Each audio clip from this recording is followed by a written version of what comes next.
अंश अनुपमा के पास आता है और उसके हाथ की चोट देखकर परेशान हो जाता है।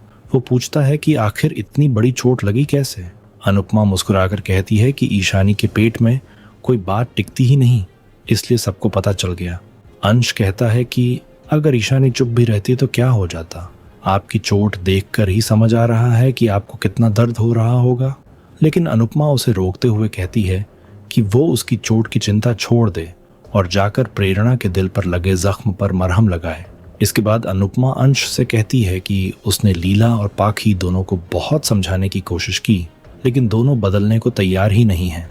फिर भी परिवार को यूं अकेला नहीं छोड़ा जा सकता। अंश भी अपनी परेशानी जाहिर करता है। वो कहता है कि वो और प्रेरणा पूरे परिवार को अपनाने के लिए तैयार हैं, लेकिन लीला हमेशा यही कहती रहती है कि ये उनका घर है और वही चलेगा जो वो चाहेंगी। अंश कहता है कि अनुपमा ने कभी भी अपने बच्चों और बहुओं में फर्क नहीं किया। उसने सभी को बराबर प्यार दिया, लड़कों को घर के काम और लड़कियों को मजबूत बनना सिखाया। लेकिन जब बात प्रेरणा की आती है तो लीला और पाखी हमेशा उसी को निशाना बनाते हैं। अनुपमा उसकी बात ध्यान से सुनती है और कहती है कि न तो अंश गलत है और न ही प्रेरणा, वो दोनों के साथ है। लेकिन इस समय उसका पूरा ध्यान अगले राउंड के मुकाबले पर होना चाहिए। वो अंश से कहती है कि फिलहाल घर की जिम्मेदारी वही संभाल लें। अंश को अपनी गलती का एहसास होता है। वो कहता है कि वो अनुपमा का हाल पूछने आया था, लेकिन अपना दुखड़ा लेकर बैठ गया। वो माफी मांगते हुए भरोसा देता है कि घर की चिंता वो और प्रेरणा संभाल लेंगे। साथ ही वो ये भी बताता है कि प्रेरणा ने पैसों और हिस्से वाली बात सिर्फ गुस्से में कही थी। अनुपमा मुस्कुराकर कहती है कि वो माँ है और बच्चों के दिल की बात बिना कहे भी समझ जाती है। फिर अनुपमा अंश को एक खूबसूरत उदाहरण देती है। वो कहती है कि इंद्रधनुष के 7 रंग जब आपस में घुल जाते हैं तो अपनी पहचान खो देते हैं, लेकिन थोड़ी दूरी पर रहकर ही सबसे ज्यादा खूबसूरत लगते हैं। परिवार भी ऐसा ही होता है। अगर थोड़ी दूरी से रिश्ते मजबूत रहते हैं तो दूरी भी मंजूर है, लेकिन दिलों की दूरी कभी नहीं आनी चाहिए। अंश इमोशनल होकर कहता है कि काश घर के सभी लोग अनुपमा जैसे होते। फिर वो उसे आराम करने की सलाह देकर वहां से चला जाता है। अंश के जाने के बाद अनुपमा के हाथ में तेज दर्द उठता है, लेकिन वो खुद को हिम्मत देती है और कहती है कि ये दर्द उसे हरा नहीं सकता। वो हर हाल में मुकाबला लड़ेगी और जीत कर ही रहेगी। अगली सुबह माही अनुपमा के पास आती है और उसका हाथ देखने की जिद करती है। तभी लीला प्रसाद और काढ़ा लेकर पहुंच जाती हैं। वो पहले भगवान का प्रसाद देती हैं और फिर काढ़ा पीने के लिए कहती हैं। उसी समय अंश और प्रेरणा भी वहां आ जाते हैं। लीला पहले तो प्रेरणा को देखकर मुंह फेर लेती है, लेकिन प्रेरणा तुरंत हाथ जोड़कर माफी मांगती है। वो कहती है कि कल उसने ऊंची आवाज में बात करके गलती की और वो दिल से शर्मिंदा है। किंजल भी लीला से कहती है कि जब बच्चे अपनी गलती मान लें तो बड़ों को भी गुस्सा छोड़ देना चाहिए।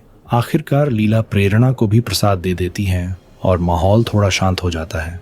दूसरी तरफ तोशु और पाखी को अब भी सिर्फ कंपटीशन के इनाम की चिंता होती है। पाखी कहती हैं कि घर में इतना फैमिली ड्रामा चल रहा है कि किसी को कंपटीशन की फिक्र ही नहीं है। ऊपर से अनुपमा के दाहिने हाथ में ही चोट लगनी थी। तोशु कहता है कि कम से कम परी तो बच गई, लेकिन पाखी फिर पैसों की बात छेड़ देती है और कहती है कि अगर अनुपमा ठीक से खाना नहीं बना पाई तो इनाम भी हाथ से निकल जाएगा। इसी बीच अनुपमा काढ़े का गिलास उठाती है, लेकिन हाथ में दर्द की वजह से गिलास उसके हाथ से छूट जाता है। तभी दिग्विजय फौरन उसे पकड़ लेते हैं। माही घबराकर कहती हैं कि अनुपमा तो गिलास भी ठीक से नहीं पकड़ पा रही। दिग्विजय भी चिंता जताते हुए कहते हैं कि हाथ की सूजन बिल्कुल कम नहीं हुई है। पूरे घर वाले परेशान हो जाते हैं, लेकिन अनुपमा पूरे आत्मविश्वास के साथ कहती है कि उसने दवा भी लगाई, बर्फ से सिकाई भी की, फिर भी अगर सूजन कम नहीं हुई तो उसका मतलब ये नहीं कि वो घर बैठ जाएगी। वो साफ कहती है कि उसके हाथ से सिर्फ गिलास छूटा है, मौका नहीं। अगर जरूरत पड़ी तो वो दूसरे हाथ से खाना बनाएगी, लेकिन कंपटीशन नहीं छोड़ेगी। इसके बाद सभी टीमें कंपटीशन के अगले राउंड के लिए पहुंच जाती हैं। होस्ट सभी का स्वागत करता है। दूसरी तरफ अनुपमा अपने घायल हाथ पर पट्टी बांधकर खड़ी होती है। उसके हाथ की सूजन देखकर पूरे शाह परिवार की चिंता बढ़ जाती है। अंश मन ही मन भगवान से प्रार्थना करता है कि किसी भी तरह अनुपमा का हाथ जल्दी ठीक हो जाए। उधर मोटिबा को भी अनुपमा की चोट के बारे में पता चलता है। तभी गौतम मन ही मन खुश होता है और सोचता है कि अब अनुपमा सिर्फ एक हाथ से काम करेगी। ऐसे में इस राउंड में उसके हारने के चांस ज्यादा बढ़ गए हैं। दूसरी तरफ होस्ट घोषणा करता है कि अब सिर्फ 3 टीमें बची हैं, लेकिन इस राउंड के बाद सिर्फ 2 टीमें ही फिनाले में पहुंचेंगी। ये सुनकर तीनों टीमों पर दबाव और भी बढ़ जाता है। होस्ट बताता है कि पिछले राउंड में प्रेम की टीम ने सबसे ज्यादा अंक हासिल किए थे। सभी लोग तालियां बजाते हैं। वहीं अनुपमा खुद को समझाती है कि उसे अपना दर्द भूलकर सिर्फ कंपटीशन पर ध्यान देना होगा। दूसरी तरफ प्रेम लगातार अनुपमा को ही देखता रहता है। इसी बीच तोशु अपने मोबाइल में पैसों को लेकर मजाकिया गाना लिखने लगता है। तभी होस्ट अगले राउंड की घोषणा करने ही वाला होता है कि जज मनप्रीत की नजर अनुपमा के हाथ की पट्टी पर पड़ जाती है। वो अनुपमा से पूछती है कि आखिर उनके हाथ में क्या हुआ है। उधर श्रुति ये देखकर खुश हो जाती है और प्रेम से कहती है कि अब ये राउंड जीतना आसान हो जाएगा। लेकिन प्रेम अपने घमंड में कहता है कि चोट होती या नहीं होती, जीत तो उसी की होती। मनप्रीत अनुपमा से पूछती है कि क्या वो इस हालत में कंपटीशन पूरी कर पाएंगी। उस्ताद जी भी कहते हैं कि अभी उन्हें टास्क तक नहीं पता, ऐसे में चोट और बढ़ सकती है। लेकिन अनुपमा पूरे आत्मविश्वास से जवाब देती है कि वो बिल्कुल तैयार हैं और अपना पूरा योगदान देंगी। इसके बाद मनप्रीत अपना बचपन का किस्सा सुनाती है। वो बताती है कि एक बार पैर में मोच आने के बावजूद उसने रेस में हिस्सा लिया था और मुंह के बल गिर गई थी। फिर वो अनुपमा से पूछती है कि इस उम्र में वो ऐसा जोखिम क्यों उठा रही हैं। तब अनुपमा बेहद इमोशनल लेकिन मजबूत जवाब देती हैं। वो कहती है कि ये बचपना नहीं बल्कि जिम्मेदारी है।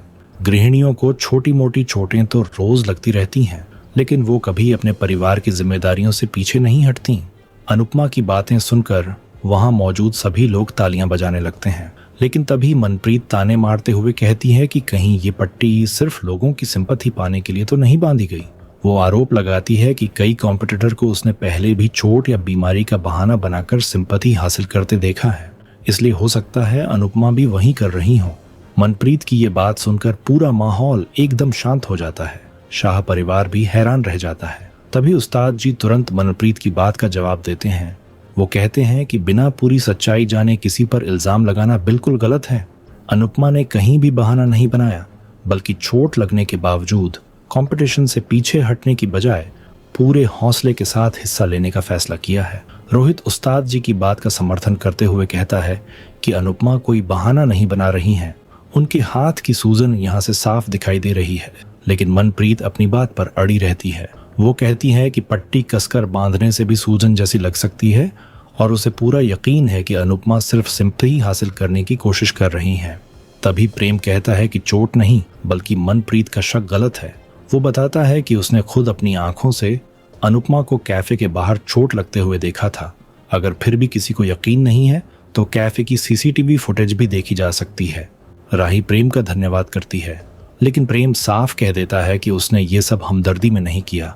वो कहता है कि अगर आज अनुपमा चोट की वजह से कंपटीशन से बाहर हो जाती तो उसे उन्हें हराने का मौका ही नहीं मिलता। वो पूरी दुनिया के सामने अनुपमा को हराकर अपनी जीत साबित करना चाहता है। इसके बाद मनप्रीत कंपटीशन शुरू करने के लिए कहती है, लेकिन तभी दिग्विजय बीच में आकर उन्हें रोक देता है।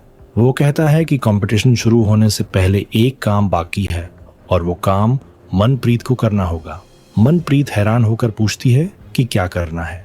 तब दिग्विजय कहता है कि उन्हें अनुपमा से माफी मांगनी चाहिए क्योंकि उन्होंने बिना किसी सबूत के सबके सामने उन पर झूठा आरोप लगाया है।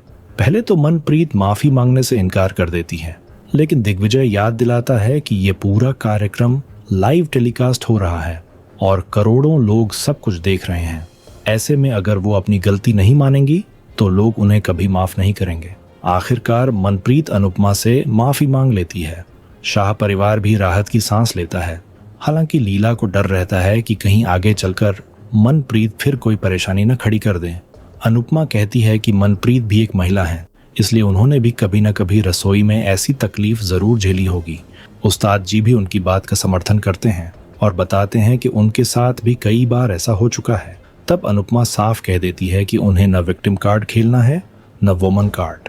उन्हें न दर्द चाहिए और न किसी की हमदर्दी। वो यहाँ सिर्फ ट्रॉफी जीतने आई हैं। अनुपमा की बात सुनकर पूरा हॉल तालियों से गूंज उठता है। दिग्विजय उनसे पूछता है कि दर्द थोड़ा कम हुआ या नहीं। अनुपमा कहती है कि अभी वो ठीक हैं और मुकाबले के लिए पूरी तरह तैयार हैं। इसके बाद होस्ट अगले टास्क की घोषणा करता है। वो बताता है कि इस राउंड में सभी टीमों को सिर्फ 30 मिनट के अंदर 2 डिश बनानी होंगी। पहली स्टार्टर और दूसरी मेन कोर्स। ये सुनकर लीला हैरान रह जाती हैं और कहती हैं कि 30 मिनट में तो खाना ठीक से खाया भी नहीं जाता, बनाना कैसे संभव होगा। होस्ट आगे बताता है कि इस बार सभी जरूरी सामग्री पहले से टेबल पर रखी गई है। ये सुनकर माही को लगता है कि टास्क आसान होगा, लेकिन होस्ट तुरंत बड़ा ट्विस्ट सामने लाता है। वो बताता है कि इस बार कॉम्पिटिटर के एक एक हाथ को हथकड़ी से बांध दिया जाएगा। टीम के 2 सदस्यों को मिलकर सिर्फ एक एक हाथ से पूरा खाना तैयार करना होगा। ये सुनते ही अनुपमा अपने घायल हाथ की तरफ देखती है और सोचती है कि उसका एक हाथ तो पहले से ही बेकार है, अब ये नई चुनौती कैसे पूरी होगी। आने वाले एपिसोड में देखने को मिलेगा अनुपमा और दिग्विजय मिलकर पूरी कोशिश करेंगे, जबकि प्रेम भी अपनी टीम के साथ जीत के लिए पूरी ताकत लगा देगा। प्रेम की टीम अगले राउंड के लिए चुन ली जाएगी, लेकिन अनुपमा को हार का सामना करना पड़ेगा।